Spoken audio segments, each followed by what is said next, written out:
Assalamualaikum warahmatullahi wabarakatuh. Salam sejahtera untuk kita semua.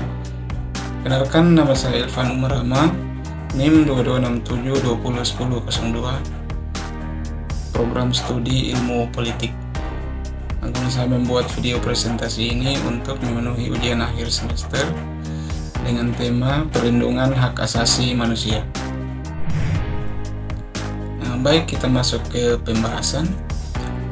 Hak asasi manusia adalah fondasi moral dan etika yang mendasari kehidupan setiap individu, sebagai prinsip dasar yang mengakui martabat manusia. Perlindungan hak asasi manusia menjadi tonggak utama dalam membangun masyarakat yang adil dan beradab.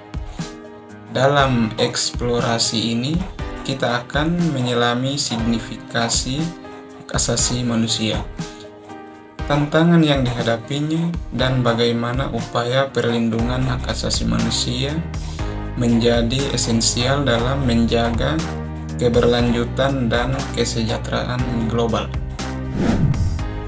Sejarah perkembangan hak asasi manusia.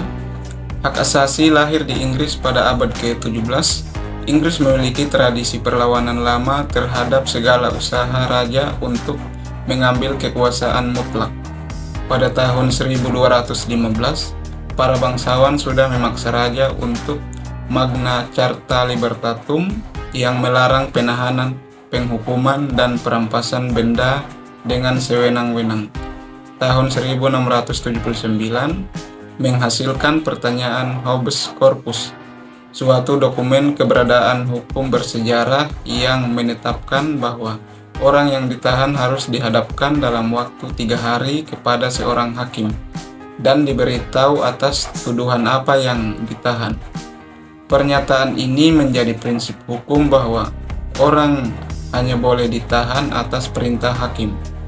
Sesudah The Glorious Revolution menggantikan Raja James II dengan William dari Orange, William dalam Bill of Rights 1689 harus mengakui hak-hak parlemen sehingga Inggris menjadi negara pertama di dunia yang memiliki sebuah konstitusi dalam arti modern.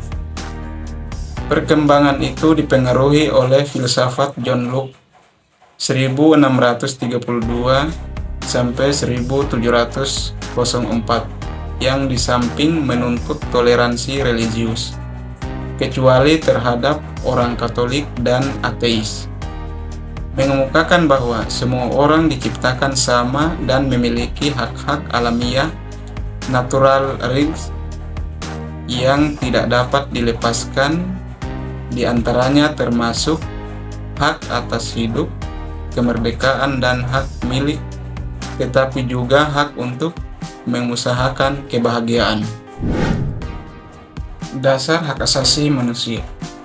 Hak asasi tidak dapat didekritikkan oleh seorang filsuf maupun seorang pemikir atau politisi.